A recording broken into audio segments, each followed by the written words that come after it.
A palavra do Senhor diz que os escândalos são um sinal da vinda de Jesus. Precisamos estar atentos.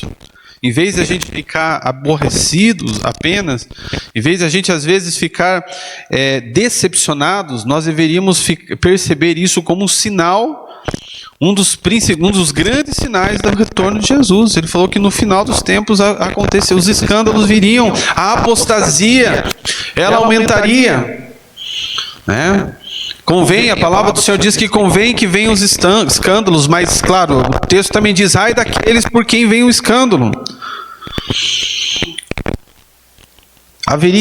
O apóstolo Paulo fala a Timóteo que iria aumentar a apostasia, muita gente abandonaria a fé, né? O Brasil hoje tem praticamente a sua maioria de evangélicos, mas ao mesmo tempo, uma grande parte desses evangélicos estão como desviados. Uma grande parte. Então você tem um aumento do crescimento da igreja, ao mesmo tempo um aumento de pessoas sem igreja, de pessoas desviadas. Acontece diariamente um ataque massivo de Satanás contra a igreja. Você percebe, irmãos, como o diabo está lutando contra a igreja, como o diabo está lutando contra a palavra de Deus, contra o avanço da palavra de Deus, como o diabo está tentando envergonhar, tentando travar o crescimento da igreja. Há um ataque massivo, tanto coletivamente contra a igreja, quanto individualmente. Nós percebemos no dia a dia como Satanás luta contra nós. Como ele tenta nos oprimir, como ele tenta nos seduzir, como ele tenta nos distrair em relação ao propósito de Deus. E diante desse cenário, que eu percebo um cenário muito difícil, mas ao mesmo tempo é um cenário muito propício para coisas poderosas da parte de Deus acontecer no nosso meio, através das nossas vidas. O tempo difícil, o tempo complicado, é uma oportunidade de nós conhecermos a Deus de uma forma muito mais profunda e de sermos movidos por Deus de uma forma sobrenatural. O tempo difícil é uma oportunidade de Deus para nós. Nós precisamos neste tempo, meus irmãos, desesperadamente da ajuda do Senhor, da força do Senhor, para que nós possamos permanecer firmes e continuarmos fiéis ao seu propósito. Não tem como você achar que pode lidar com o mundo, lidar com o diabo na sua própria força, né? Não adianta, você precisa de algo mais forte que você, algo mais potente e poderoso que você. Nós precisamos nesses dias do fogo de Deus, do fogo de Deus. E quando eu falo do fogo de Deus, e tem a ver com esse texto que nós lemos aqui, onde o fogo de Deus aparece no meio da sarça, eu estou falando da presença do Senhor, porque o fogo de Deus na Bíblia fala da presença de Deus. Eu estou falando do Espírito Santo, porque a maneira como Deus manifesta o seu fogo em nós é por meio do seu Espírito. E o fogo na Bíblia, ele é um símbolo, um dos principais símbolos do Espírito Santo. E o fogo na Bíblia também, ela fala do poder de Deus. Então nesse tempo, este momento oportuno, que é o momento oportuno da igreja, apesar de ser um tempo difícil, nós precisamos da presença de Deus intensa em nós. Precisamos ser cheios do Espírito Santo. Nós precisamos do fogo do Senhor. E eu acredito que nós podemos aprender relacionado a isso algumas coisas importantes com a sarça, com o que aconteceu com essa sarça. A sarça só pode nos ensinar alguma coisa por causa do fogo de Deus, porque senão ela seria apenas uma sarça. Mas uma vez que o fogo envolveu a sarça, ela agora passou a ser alguém importante, algo muito importante. E nós podemos aprender algo com ela. Então, nessa história aqui, nós podemos perceber que o fogo de Deus, ele transforma o simples e insignificante em algo poderoso e glorioso. O fogo de Deus transforma aquilo que é comum em algo incomum. Você percebe nessa passagem que Moisés estava apacentando o rebanho de seu sogro, Jetro, como ele fazia de costume. E nesse momento em que ele está apacentando esse rebanho, como de costume, no Monte Horebe, Deus então escolhe o arbusto, um simples arbusto, para manifestar a sua glória a Moisés. Esse provavelmente é um arbusto comum naquela região, da família ali das acácias, um arbusto talvez com muitos espinhos, segundo alguns pensam, uma planta comum. Agora o que a palavra de Deus diz é que no meio desse arbusto comum e cheio de espinhos, apareceu o anjo do Senhor, no meio do fogo que envolvia aquela sarça, mas ela não era consumida pelo fogo. Aquele arbusto simples, aquela planta simples, aleluia, foi tomado pelo fogo de Deus e passou a ser algo glorioso, passou a ser algo especial, por causa do fogo de Deus que estava envolvendo ela. Esse momento em que Deus aparece no meio da sarça também é o momento em que o Senhor pega um homem simples. Até aquele momento agora era simples, porque ele passou 40 anos, Moisés, 40 anos entre as pessoas importantes ali no Egito, talvez achando que era alguém importante. Depois o Senhor o mandou para o deserto, levou ele para o deserto através das circunstâncias, e ali ele aprendeu que ele não era nada sem Deus. Talvez 40 anos achando que era alguma coisa, Deus leva para o deserto, para ele perceber que ele não é nada sem Deus. E agora o Senhor aparece no meio da sarça, se revelando a ele, para mostrar que através do Senhor, ele poderia ser alguém em Deus, que ele poderia ser uma fonte de autoridade, de poder nas mãos do Senhor. Ele poderia ser alguém em Deus. Nós só podemos ser alguém em Deus. Sem Deus, essa é uma realidade que precisa estar clara na nossa mente. Nós não somos nada sem o Senhor.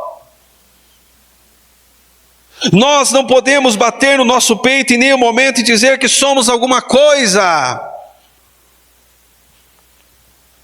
Nós, para que sejam a preciosidade em nós, ela flui da presença de Deus, do respaldo e da vida de Deus em nós. Depois desse encontro com a presença de Deus, depois do envolvimento do fogo de Deus, a sarça não foi mais a mesma. E a vida de Moisés também nunca mais foi a mesma. Então, quando nós temos, irmãos, contato com a presença, com o fogo de Deus de uma forma profunda e intensa, nossa vida ela não é mais a mesma. Quando a presença de Deus entra, e quando é que o fogo de Deus, quando a presença de Deus entrou dentro de nós? Quando nós aceitamos a Jesus, o fogo entrou, o Espírito de Deus entrou, a vida de Deus entrou em nós. Mas isso não quer dizer que a vida de Deus e o poder de Deus nos envolveu por completo. O que aconteceu conosco foi um novo nascimento, o Espírito lá, o âmago do nosso ser, nós somos corpo, alma e espírito, o âmago do nosso ser foi transformado, foi resolvido, tem uma chaminha lá, tem um fogo lá. Agora esse fogo de Deus, ele precisa nos tomar por inteiro. Esse fogo precisa incendiar a alma, precisa incendiar a mente, precisa incendiar o coração e precisa tocar inclusive no nosso corpo. Então quando o fogo entra, quando aceitei Jesus, agora quando eu sou tomado pelo fogo, quando eu sou batizado com o Espírito Santo, quando eu passo por enchimentos diários e contínuos do Espírito Santo, quando eu entro em intimidade diária com o Espírito de Deus, então o fogo de Deus me toma. Eu não apenas tenho a presença de Deus lá dentro, agora a presença de Deus me tem. Eu não apenas tenho o fogo de Deus lá no meu coração, mas agora o fogo me tem, o fogo me envolve. Houve um caso em 1905, de um grupo de moças na Índia, moças viúvas, que era cuidado por uma serva de Deus. E essa serva de Deus, ela ensinou a ela sobre o enchimento do Espírito, sobre a importância do Espírito Santo. E houve um momento em que essas moças estavam orando, e então o Espírito Santo fluiu na vida delas.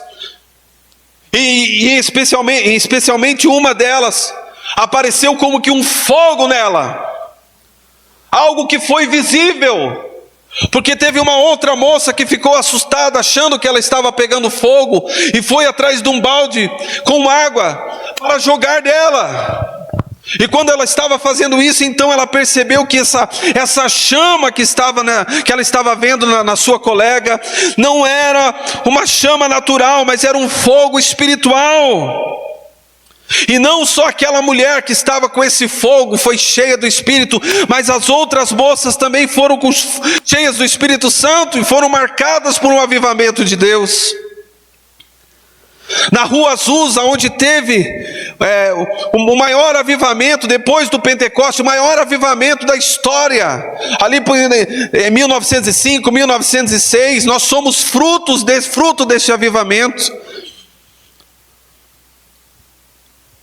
A maior parte dos cristãos no globo terrestre são fruto deste avivamento, do movimento pentecostal, movimento carismático, fruto dali. E quando o avivamento aconteceu ali na Rua Azusa, quando Deus manifestou o seu poder, quando as pessoas foram cheias do Espírito Santo, há relatos de que vizinhos, as pessoas que moravam na região, elas chamaram por mais de uma vez o bombeiro, porque elas viram, achavam que tinha fogo no local onde estava acontecendo o avivamento. E não podemos esquecer de Atos capítulo 2, e quando o Espírito Santo desceu, ouviu-se um ruído, e foram vistas línguas como que de fogo que pousava sobre a cabeça dos discípulos que estavam ali. Aleluia! Então nós precisamos ser tomados pelo fogo de Deus de uma forma mais intensa. E quando há um envolvimento, quando o fogo de Deus, a presença de Deus nos toma por completo, as coisas na nossa vida, elas mudam por completo. O propósito da nossa vida muda. Aqueles que experimentaram o enchimento do Espírito, aqueles que foram incendiados pelo Espírito Santo, já perceberam como as prioridades tendem a mudar na sua vida. Há uma preocupação maior no seu coração em conhecer a vontade de Deus.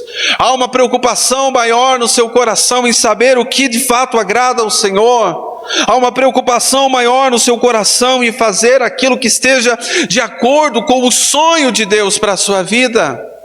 Eu me lembro que quando eu fui batizado com o Espírito Santo, eu fui cheio do Espírito Santo. Isso que eu cresci numa igreja, praticamente na igreja evangélica. Mas o meu encontro com o Senhor ali pelos 12 anos, fez o encontro com Cristo e o fogo de Deus na minha vida, a presença de Deus na minha vida, fez com que os meus desejos mudassem, as minhas prioridades mudassem. Houve um desejo ardente no meu coração por conhecer mais a Deus. Houve um desejo ardente no meu coração de ser uma testemunha de Jesus. Houve um desejo ardente no meu coração de não cometer mais pecados que eu sabia que desagradariam ao Senhor. Então, o envolvimento com a presença, quando o fogo nos envolve, o propósito muda, as prioridades mudam, os sonhos na minha vida, os sonhos do meu coração já não tinham a ver com as coisas terrenas, os maiores sonhos do meu coração tinham a ver com as coisas do céu.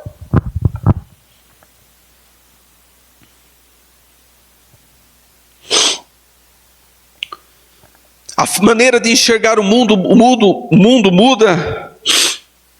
O nosso caráter, ele é transformado, ele muda. A presença de Deus, quando nos envolve, ela nos faz pessoas incomuns. Ela faz pessoas comuns a terem uma vida incomum. A presença do Senhor mudou a sarça. A presença do Senhor não só mudou a sarça, a presença do Senhor mudou a vida de Moisés. Ele saiu daquela experiência da sarça como libertador de um apacentador de rebanho. Ele saiu como libertador de Israel. A presença de Deus, ele mudou o status do próprio povo de Israel. Porque até aquele ponto, até aquele momento, antes de sair do Egito, Israel era conhecido como um povo escravo. Israel era conhecido como um povo que apenas sabia apacentar e fazer tijolos. Mas quando ele sai quando o povo é retirado pelo poder de Deus do Egito e se torna o Israel de Deus, então os povos passam a temer Israel, não porque Israel tinha algum poder bélico, tinha capacidade militar, mas por causa da presença de Yahvé, por causa da presença de Deus sobre o povo. Eles sabiam que por onde Israel fosse, Deus guerrearia pelo povo, Deus lutaria pelo povo, Deus faria o povo prosperar. Inclusive o primeiro povo, quando Israel sai para o deserto, o primeiro povo que ele encontra, os amalequitas, a vitória foi tremenda. Israel, já perderam. E aí, Egito perdeu, os amalequitas perderam, e depois sucessivamente, quando eles entraram na terra de Canaã, foi um após o outro sendo derrotado por Israel, na realidade pela presença de Deus em Israel. Então Deus mudou a sarça, Deus mudou Moisés, a presença de Deus mudou Israel. Em outro momento nós vamos ver, inclusive, para você entender como muda, a presença de Deus muda, quando ela nos envolve.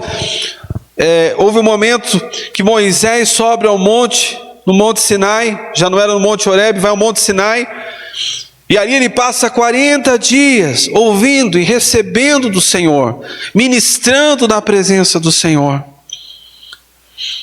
E qual que é o resultado? Que quando ele desce do monte, as pessoas percebem que o rosto de Moisés está resplandecendo. E o rosto de Moisés está resplandecendo porque a glória de Deus está se manifestando ali na face de Moisés, está resplandecendo em Moisés. E o resultado, como que isso acontece? Por que isso aconteceu? Porque esse tempo que Moisés passou de 40 dias lá com o Senhor, ele foi envolvido pela presença, ele foi influenciado pela presença, ele foi contagiado pela presença do Senhor, pelo fogo de Deus. E quando ele desceu, inevitavelmente, às vezes inconscientemente, esse fogo, essa presença começa a ser irradiada, começa a se manifestar, começa a aparecer. Aleluia. Irmãos, as pessoas precisam ver Deus em nós. Olhe para o seu irmão, por gentileza, diga assim: as pessoas precisam ver Deus em você. Palavra, pregação sem fogo, irmão, é só informação. As pessoas não precisam de mais informação, está cheio de informação, cheio. Nós vivemos no tempo de maior volume de informação. As pessoas precisam ver o fogo em você, precisam ver o fogo de Deus, a presença de Deus em nós. Atividades sem fogo é cansaço, é perda de tempo, é frustração.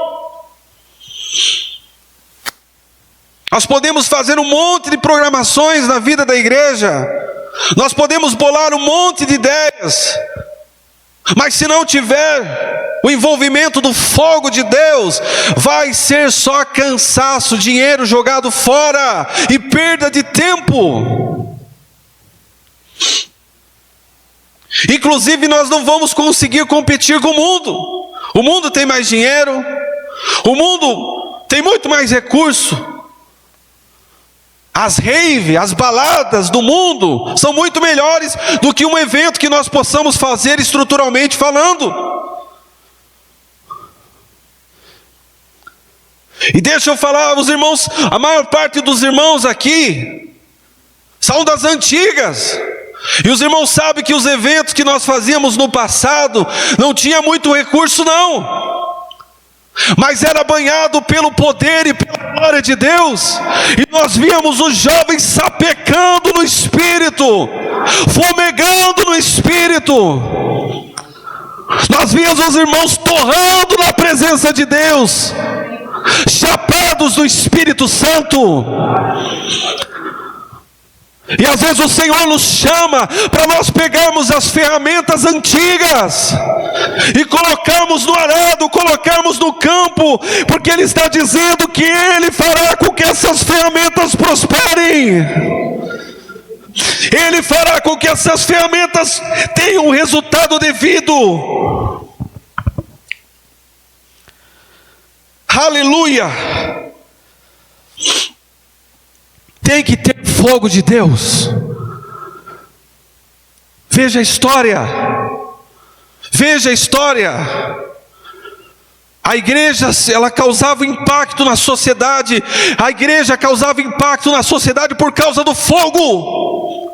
Houve um avivamento na década de 90 em Pensacola, Brosville, onde as pessoas, antes de entrarem na igreja, elas já começavam a chorar, tremer.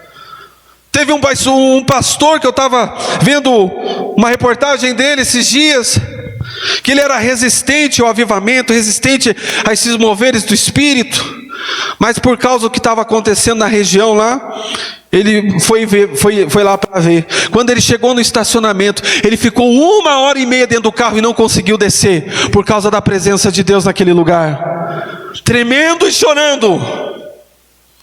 E aí quando ele saiu do carro e chegou na frente do prédio da igreja, tinha uma fila enorme de pessoas, e a grande maioria das pessoas estavam do mesmo jeito na fila, tremendo e chorando. E você pode ir no YouTube, coloque lá vídeos, tem vários vídeos dessa igreja, que é um avivamento mais recente, mover a igreja lotada, cheio de pessoas, mas não para ver um show, pessoas vindo de vários lugares do mundo, para ver e para receber do mover de Deus.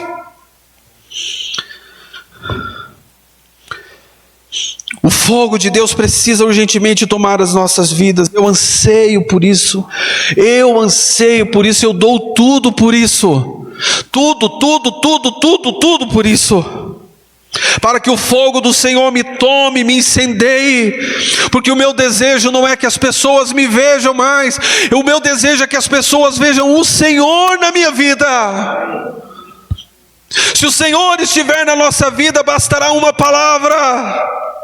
Se o poder de Deus estiver fluindo na nossa vida, bastará a sua presença em muitos lugares, para que o Senhor comece a impactar o ambiente, compungir as pessoas.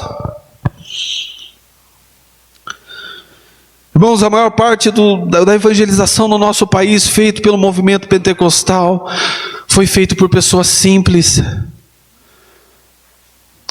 A maior parte das igrejas, quando começou o movimento pentecostal se espalhar pelo Brasil, foi com pessoas simples, mas cheias do Espírito Santo de Deus, cheias do fogo de Deus, que não sabiam nem falar direito, mas quando abria a boca, havia vida de Deus que tocava, que compungia, que atraía.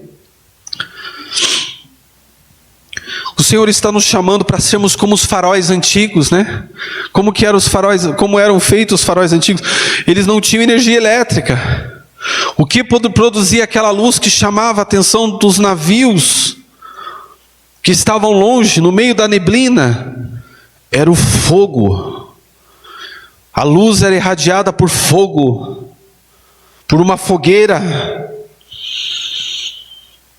O Senhor deseja fazer de mim e de você faróis neste tempo, neste mundo de trevas, esse mundo perdido, para que o mundo veja Deus em você, para que o mundo veja o Senhor em mim, veja essa luz de libertação, de salvação, a luz no final do túnel, que possa ver você. Que aquele teu amigo de infância possa lembrar, poxa, fulano aceitou Jesus, serve ao Senhor, olha como a vida dele é diferente, eu preciso ir conversar com ele.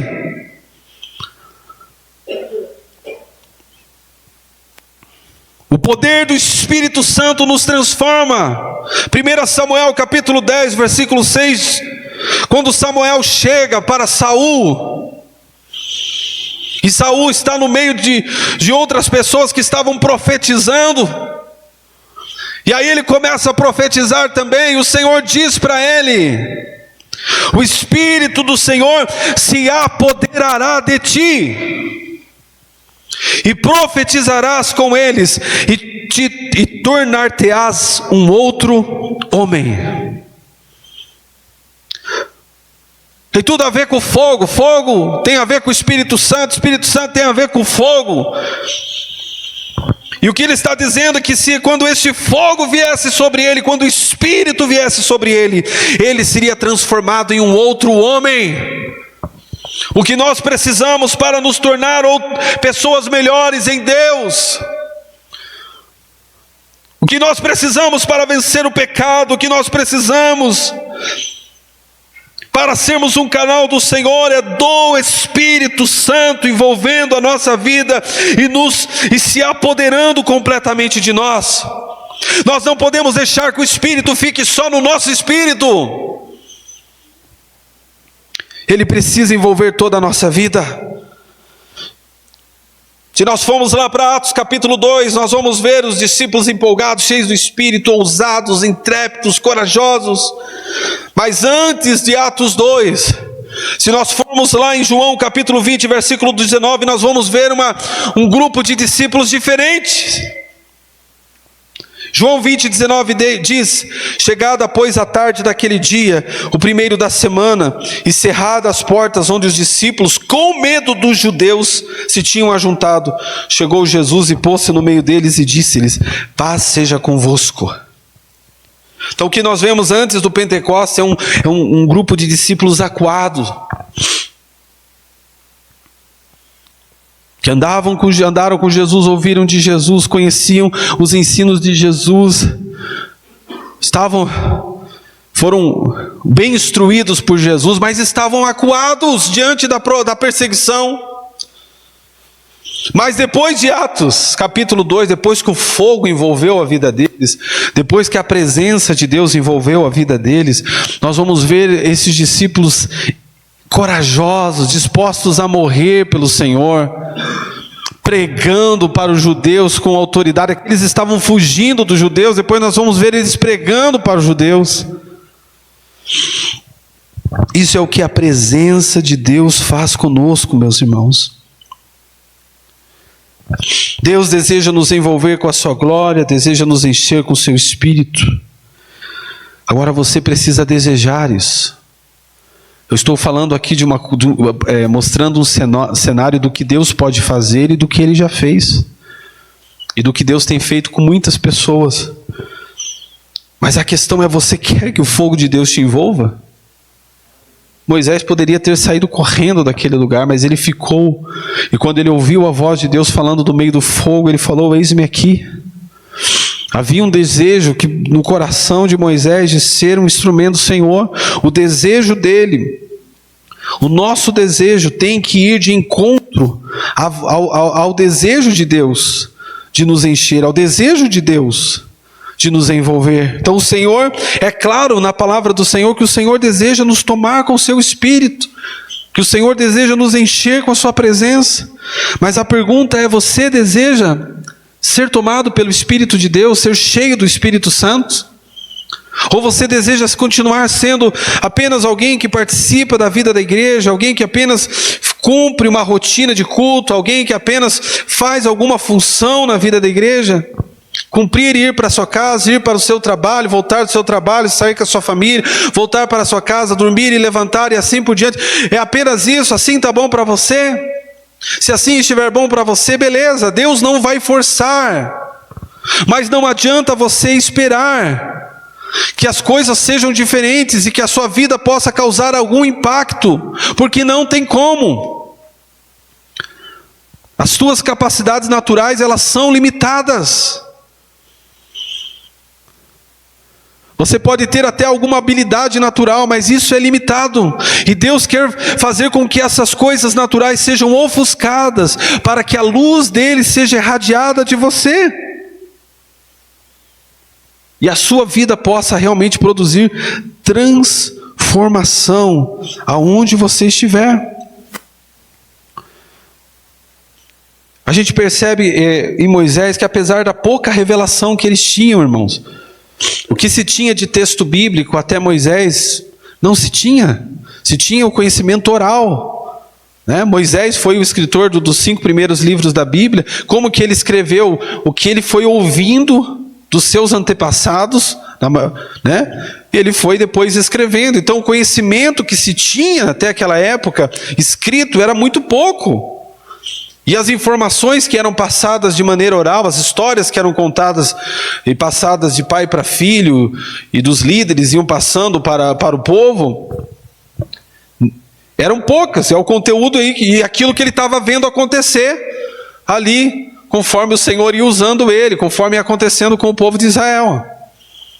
E mesmo assim nós percebemos princípios profundos na vida deste homem de Deus. E um deles era esse amor, essa consideração, essa devoção com a presença de Deus. Teve um momento em que Israel peca, né? E aí faz o bezerro de ouro e tudo aquilo. E aí Moisés, aí Deus fica irado com o povo, e Deus fala para Moisés que não iria mais no meio do povo, que Deus iria então mandar apenas um anjo levar o povo para possuir a terra de Canaã que ele havia prometido, mas que ele não iria no meio do povo. E Moisés tem uma consideração tão profunda, tão grande com a presença de Deus, que ele diz para o Senhor, Êxodo capítulo 33, se o Senhor não for conosco, não nos faça subir daqui. Moisés sabia que se a presença de Deus não estivesse com o povo, não adiantaria o anjo ir, não adiantaria eles apenas possuírem a terra, porque o que iria fazer toda a diferença nesse cenário é o Senhor estar no meio do povo, é o Senhor estar sobre o povo, é o Senhor estar respaldando o povo. Então Deus espera de mim e de você, irmãos, paixão pela presença de Deus nos nossos dias, o desejo de ser envolvido pela presença do Senhor. Irmãos, nós sabemos, os céus estão abertos, o acesso está garantido pelo sumo sacerdote Jesus, pelo sacrifício perfeito que é Jesus, pelo sangue perfeito que é Jesus. Mas se eu não entrar, se eu não me achegar, se eu não passar tempo no trono da graça, antes eu poderia passar tempo no átrio e ter um vislumbre distante daquilo que acontecia no Santo dos Santos. Se eu ficar no átrio, eu vou apenas ter informação boa, eu vou apenas saber de um direito maravilhoso que eu tenho, eu vou saber apenas só ter uma boa notícia, e eu vou viver com uma cabeçona cheia de uma boa notícia, cheia da ideia de um direito, mas eu não vou ter experiência, eu não vou estar bebendo diariamente, eu não vou estar vivenciando diariamente, porque eu preciso entrar confiadamente ao trono da graça, e eu preciso passar tempo lá. O salmista Davi sabia disso, ele fala, mas vale um dia no átrio do que 1000 em outro lugar. Isso que ele só podia até o átrio, sempre desejando, ele admirado que os pardais, os passarinhos faziam um ninho lá no lugar santo, no Santo dos Santos, e ele não podia entrar. Então ele ficava feliz, e ele ficava ali, né? Ficava com aquele desejo do quero mais, mas tinha que se satisfazer em ficar no átrio. Mas nós podemos chegar ao Santo dos Santos, irmãos, sem mérito nenhum, não tem nada a ver com a gente, mas eu não posso tornar a graça em vão, e saber que eu posso ter a carteirinha, né? Ter o direito, agora eu sou justo, tenho a carteirinha, tenho o direito, ninguém me barra no portão. O anjo que barrava Adão de entrar no jardim, depois que ele pecou e eles foram expulsos do jardim, agora esse anjo não está mais na porta para os santos, para os justos. Mas eu preciso ter fome, eu preciso ter sede, eu preciso ansiar, e eu preciso desejar, e preciso ir e ficar tempo com Ele, porque o princípio continua o mesmo. Se eu passar tempo com o Senhor, a glória dEle vai me tomar, e a glória dEle vai ser refletida através da minha vida.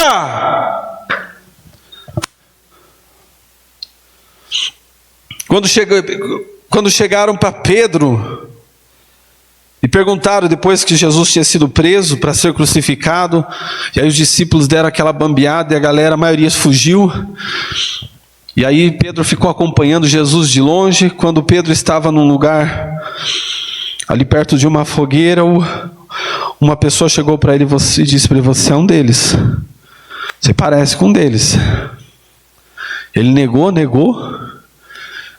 mas estava algo perceptível nele, que ele fazia parte do grupo que andava com Jesus. As pessoas vão perceber, irmãos, elas vão perceber que há algo diferente na sua vida, que há algo de diferente na minha vida, mas eu preciso estar perto do Senhor. Faça um teste.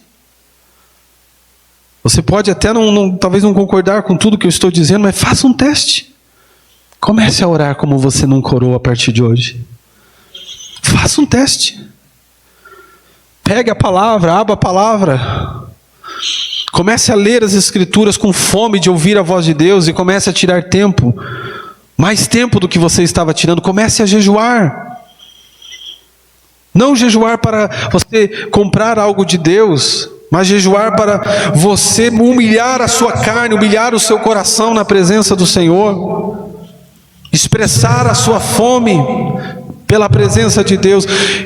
Eu duvido, irmãos, que as coisas vão continuar sendo a mesma na sua vida. Eu duvido.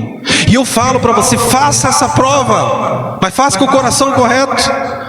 Mude a sua rotina de oração, comece a orar intensamente, comece a passar tempo no Santo dos Santos, diante do trono do Senhor, comece a passar tempo desfrutando, bebendo, se alimentando da presença de Deus, ministrando na presença do Senhor, praticando a presença do Senhor, orando em línguas. Vamos ver se as coisas não vão ser diferentes, vamos ver se você não vai se apaixonar por algo mais aí não. Vamos ver se as coisas não vão ser diferentes no seu dia a dia. Aleluia! O que nós aprendemos com essa sarça? Ela pega o que é comum e transforma em algo incomum. É o que a presença de Deus faz com a gente. Nós somos pessoas simples, irmão, de nós mesmos, nós não temos muito o que oferecer. Mas Deus não está nem aí com isso. Ele está procurando um coração apaixonado e aberto para Ele usar, para que no final a glória seja dEle, o louvor seja para Ele, a atenção seja chamada tudo para Ele e não para nós. E a gente só vai ficar feliz igual a igreja do Novo Testamento, quando eles eram usados por Deus, e aí apanhavam também, né, e era perseguido e sofriam. Eles voltavam para os seus irmãos com alegria para contar o que Deus tinha feito através deles. E aí eles oravam, o lugar se tremia, Deus enchia eles do Espírito Santo de novo, e eles saíam de novo para fazer a mesma coisa. O quê? Para mostrar Jesus. Deus quer fazer de você a sua caixinha de surpresa, irmãos. Quando o pessoal chegar perto de você, vai sair, não vai sair mais uma cobra, né? Vai sair agora o Espírito de Deus, o poder de Deus, a glória de Deus. E aí o diabo vai se assustar, vai fugir, e os corações serão quebrantados por causa da presença do Senhor na sua vida. O que nós podemos aprender com essa sarça? Pega o que é o comum e transforma em algo em comum. O que podemos aprender com ela? Que o fogo de Deus nos santifica, irmãos. Diga assim: o fogo de Deus nos santifica. A sarça, quando foi envolvida pelo fogo de Deus, ela se tornou em algo santo para Deus. Tanto que na continuação ali do texto diz que o Senhor fala para que Moisés não se aproximasse dela sem tirar as sandálias. Ele precisava tirar as sandálias para se aproximar da sarça, porque a sarça, aquele lugar onde a sarça estava, a sarça se tornou algo santo por causa de Deus nela, a presença de Deus nela. O lugar se transformou em algo santo por causa da presença de Deus. Preste atenção nisso: o fogo do Espírito Santo em nossas vidas vai produzir santificação, inevitavelmente. O objetivo do fogo de Deus não é nos destruir, como não foi destruir a sarça. O objetivo do fogo de Deus, da presença de Deus, é nos purificar também, de nos separar para Ele, de falar agora: esse aqui é meu. É de Deus, é a hora. O fogo de Deus é como se Ele colocasse aquelas fitas de proteção no nosso entorno para dizer: esse aqui é meu. O objetivo do fogo de Deus é nos tornar parecidos com Ele.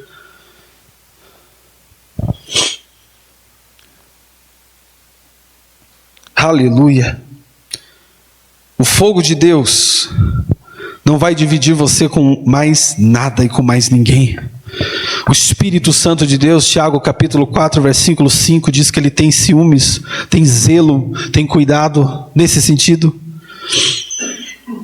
Ele não vai dividir você com outra coisa. O Espírito Santo, a Bíblia diz em Efésios capítulo 1, versículo 13, que ele é o selo. O selo que mostra que nós não somos mais deste mundo. O selo ali é o sinal de propriedade, exclusividade. E tendo nele também crido, fostes selados com o Espírito Santo da promessa. Deixa eu te dizer uma coisa: o fogo de Deus, à medida que você for tomado pelo fogo do Senhor, esse fogo vai consumir de você, não vai te destruir, como eu disse, é para purificar, mas ele vai consumir tudo que não presta, que está dentro do teu coração e da sua mente.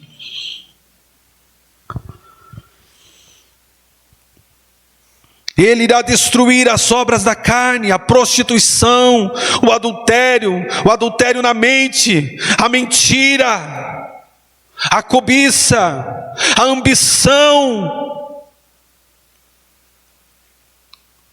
Ele também vai destruir a incredulidade, o medo, a falsidade. Ele irá destruir, deixa eu te dizer, todas as obras da carne. Na força do nosso braço nós não conseguimos arrancar e consumir de nós, mas se nós deixarmos que o fogo nos tome, nos envolva, esse fogo do Espírito vai fazer com que isso aconteça.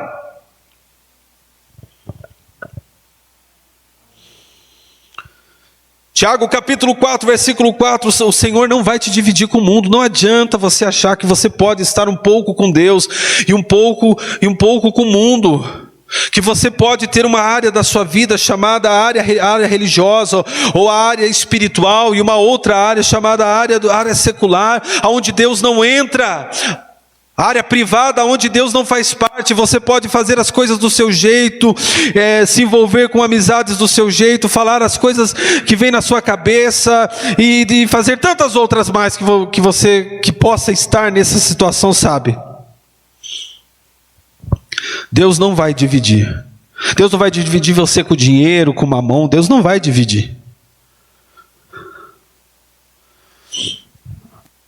Ele vai querer que você seja só dele. Só dele. Só dele. Tiago capítulo 4, versículo 4. Não podemos... vocês sabem que a amizade com o mundo é o quê? Todos são amigos de Deus? Todos são amigos de Deus? O que diz Tiago capítulo 4, versículo 4? Vocês não sabem que a amizade com o mundo é inimizade com Deus? Quem quer ser amigo do mundo, faça inimigo com Deus, inimigo de Deus? Todos são amigos de Deus? Todos os crentes são amigos de Deus? Não. Aqueles crentes, e aqui Tiago está trazendo uma palavra para os crentes, todos os crentes que querem ser amigos do mundo, eles se constituem o quê? Quem está falando isso aqui? Moisés? Tiago. Se você quiser ser amigo do mundo, se você quiser continuar andando com o mundo, quiser continuar fazendo as coisas que o mundo faz, a Bíblia está dizendo, você se constitui inimigo de Deus. Tiago, o Senhor Jesus não disse lá em Mateus que vão chegar pessoas diante dele naquele dia e que vão dizer: profetizei no teu nome, eu curei no teu nome, eu operei maravilhas no teu nome. E ele vai dizer o quê? Afasta-te de mim, vós que praticais a iniquidade, eu não vos conheço. Que Deus tenha misericórdia da minha vida, que Deus tenha misericórdia das nossas vidas, irmãos, para que nós não sejamos parte destes que experimentaram do dom da graça, do dom da justiça, que receberam do Senhor tanta oportunidade, mas continuaram amigos do mundo, mas continuaram dividindo a mente e o coração com o diabo, e não se tornaram exclusividade de Deus, porque esse é o propósito do Senhor.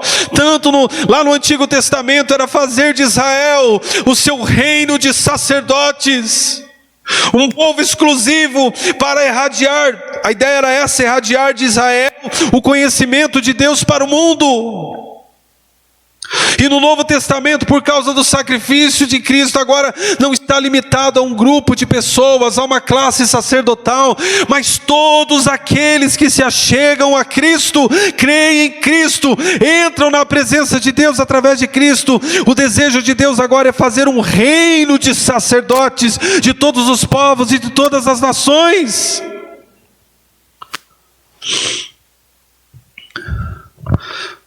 Mas tem que ser dele, que o princípio é o mesmo. Antes era a exclusividade de um povo para Deus, agora a abertura está para todos aqueles que creem, mas todos aqueles que creem vão formar um povo de toda tribo, língua e nação que é exclusivo para Deus. Ou pode ter uma noiva que pode ser de uma e pode ser de mais de uma pessoa. A noiva que Jesus vem buscar é exclusiva de Deus. Exclusiva de Deus. Olha, se você achou forte, eu acho forte. Me gera não medo, mas me gera reverência e temor. Essa palavra. Eu posso me tornar inimigo de Deus, mesmo tendo o selo de salvação.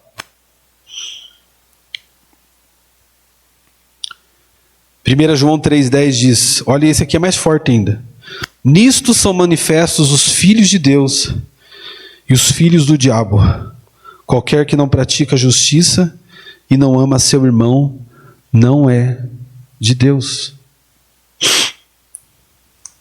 O que esse texto, o que o apóstolo João está falando, irmãos?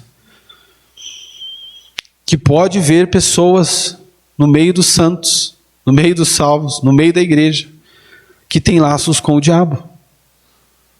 Talvez a pessoa nem tenha noção disso, mas ela pode ter laços com o diabo. E aquele que não pratica a justiça e aquele que não ama seu irmão. Ele dá o exemplo. Tem laços com o diabo. Ele está dizendo que é de quem? Ele está dizendo que é filho do diabo aqui. Agora está dizendo, são manifestos os filhos de Deus e os filhos do diabo. Os filhos do diabo são aqueles que não praticam a justiça e não amam seu irmão. Que Deus nos guarde. E Deus é tão bom, e a palavra de Deus, a palavra da manhã não é para enfatizar esse ponto, é para enfatizar o que o fogo de Deus quer fazer com você. Ele quer purificar você, quer purificar a mim, me santificando, para que eu possa viver como esse povo exclusivo de Deus, para que eu não seja classificado como alguém que tem laço com o diabo, para que eu não seja colocado numa posição como se eu fosse inimigo de Deus.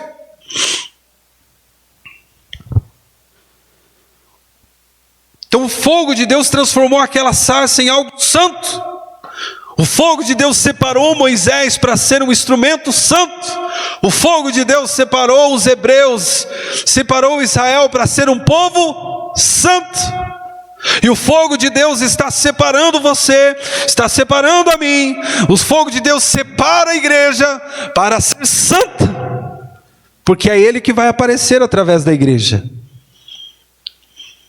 O fogo de Deus funciona igual, se você for fazer acampamento, tem uns irmãos aqui que gostam do acampamento. Eu fui uma vez, quase morri. É tudo Nutella, né? Mas tem uns irmãos aí que saem para o meio do mato para acampar, né? Tem uma família ali bem animada, né? Mas os irmãos sabem que a importância de você fazer, onde você chega, você tem que fazer fogo, né? Quando você assiste tem aquela série daquele cara que ia para os lugares bem difíceis, assim, como que é o nome? Do Bear Grylls lá. Prova de tudo, né? Então a primeira coisa que ele tinha que fazer era fogo. Uma por causa do frio, para poder fazer comida. E... para purificar a água, exatamente. Pegava a água do rio, mas tinha um animalzinho morto lá em cima, descia junto ali, né? Tinha que purificar a água. Mas uma das coisas principais era para espantar os predadores, mosquito, inseto. Então o fogo, ficar perto do fogo ali ajudava a espantar, né? E assim também, irmãos, isso foi algo que minha esposa falou para mim esses dias, mas aplicando até na questão da presença de Deus, né? Quanto mais a gente for envolvido pelo fogo de Deus, meus irmãos, o diabo vai fugir de nós. Deixa eu te dizer, sabe por que tem algumas pessoas que não largam, pessoas malignas que não largam do teu pé? Porque está faltando fogo na sua vida. Tem alguma coisa que atrai essas pessoas em você. É o fofoqueiro que tem que vir sempre contar uma fofoca para você. É alguém que tem que vir sempre falar uma besteira para você. Porque tem alguma coisa aí que não está repelindo. E o Senhor quer te mostrar que talvez não precise você ficar falando. Vai haver alguma coisa que vai repelir o que é maligno sem você abrir a sua boca muitas das vezes. Às vezes você vai ter que falar. Às vezes você vai ter que expulsar. Às vezes você vai ter que, no poder de Deus, se posicionar. Mas tem muitas das vezes que as pessoas não vão querer estar perto de você ou vão se afastar de você. Pessoas malignas por causa do fogo de Deus na sua vida. Se algumas pessoas ainda conseguem ficar junto e falar besteirada e tal com você, e conseguem, e aí está faltando fogo, irmão. Está faltando fogo. Deixa Deus incendiar a tua vida, você vai ver, é inevitável. Por outro lado, vai vir uma galera faminta e sedenta. O fogo de Deus, ele repele o diabo e o que é maligno, e ele atrai os sedentos e famintos. É para deixar a gente surpreso mesmo. Você vai ver que pessoas vão querer vir para você, quer receber conselho, quer receber oração, vai vir falar, cara, você é diferente, tem alguma coisa diferente, eu vejo como é que você lida, como é que você fala, não sei, algo diferente de você, eu preciso conversar com você, vai se abrir no teu trabalho para você, e aí você já vai se surpreender, puxa, aí olha o fogo aparecendo aí, a presença de Deus se manifestando, não tem a ver comigo. O que é legal disso, irmão, sabe o que é legal? É porque quanto mais a glória de Deus se manifesta em nós, mais de joelho nós ficamos na presença, porque a gente sabe que não tem a ver com a nossa capacidade. A gente só está bebendo, a gente só está passando o tempo ali, na presença, no Santo dos Santos, com o Senhor. Tempo ministrando, tempo orando em línguas para que o Espírito possa edificar o nosso coração, tempo adorando, tempo contemplando, são tudo princípios do Novo Testamento.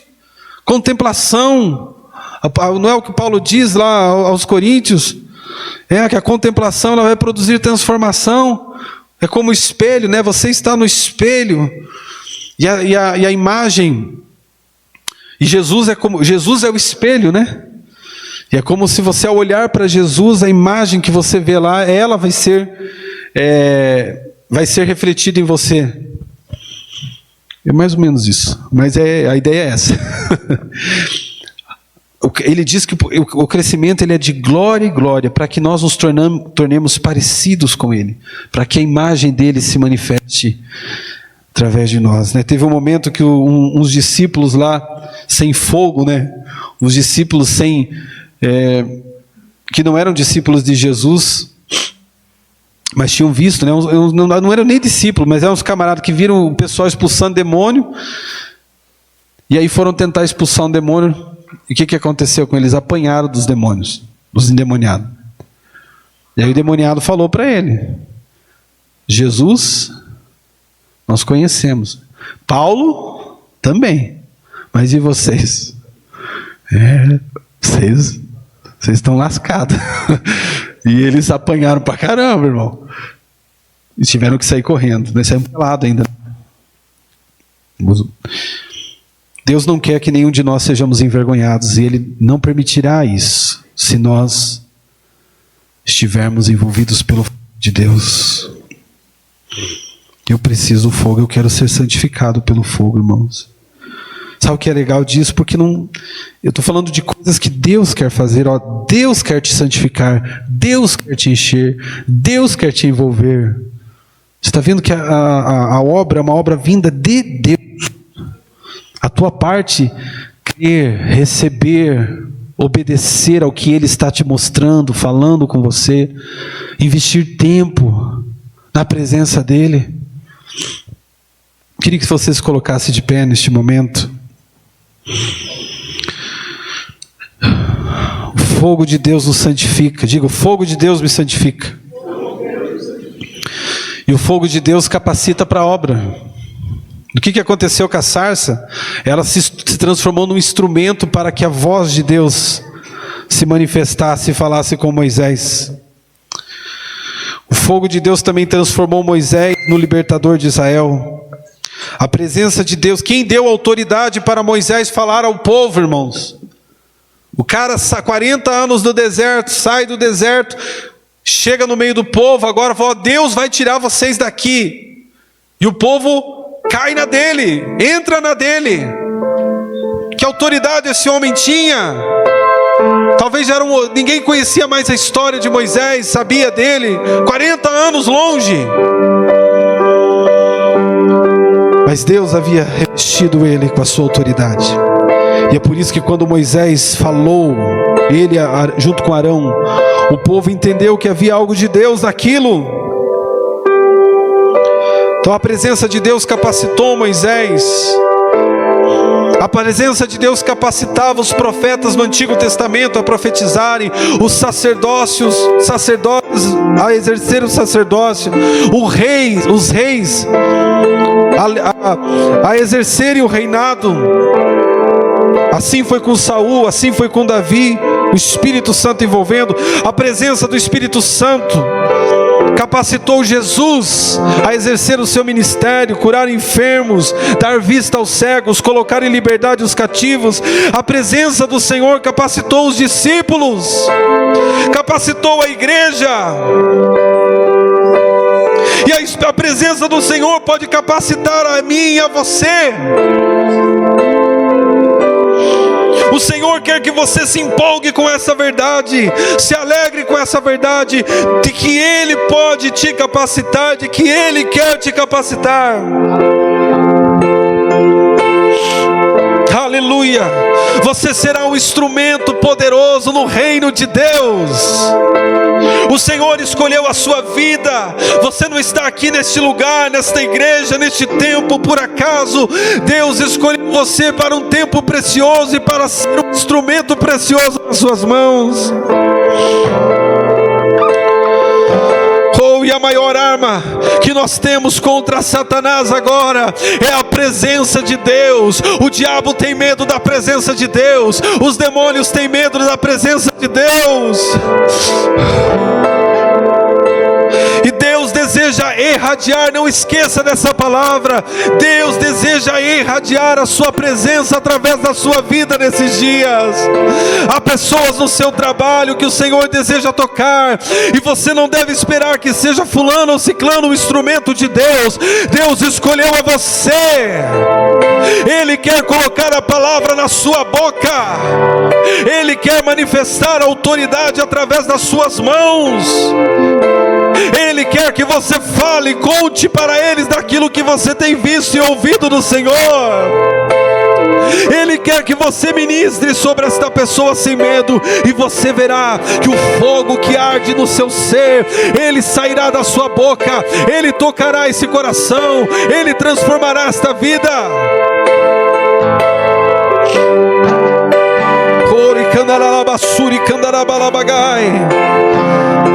Houve um rapaz novo chamado Evan Roberts, que foi um instrumento de Deus para impactar uma nação no início do século passado, com o avivamento do país de Gales, que impactou também que motivou o avivamento da Rua Azusa.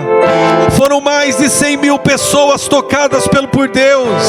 Os bares fecharam, boates fecharam, as prostitutas se converteram, os boêmios se converteram. E Deus começou o furdúncio santo, Deus começou o movimento santo através de um jovem que decidiu passar tempo no Santo dos Santos, que decidiu gastar tempo, investir tempo na presença de Deus e se dispor a que o fogo tomasse, a que o fogo envolvesse.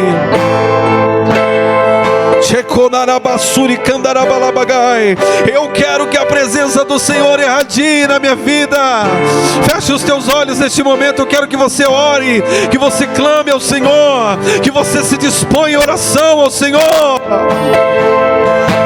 Diga para Ele: Senhor, eu quero que o teu fogo me consuma. Eu quero que o teu fogo me envolva. Eu quero que o teu fogo flua em mim.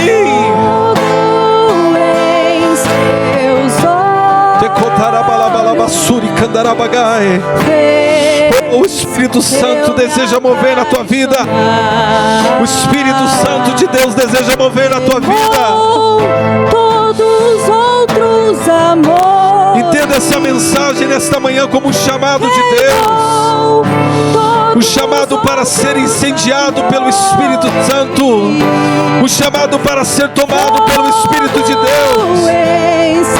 Deus tem promessas para esta igreja poderosa. Deus tem promessas para a sua família. E Deus escolheu você para ser incendiado, ser incendiado, ser incendiado. Todos outros amores. Oh, deixa o Senhor queimar hoje tudo aquilo que prejudica, tudo aquilo que não faz parte do propósito dele na sua vida. Em seus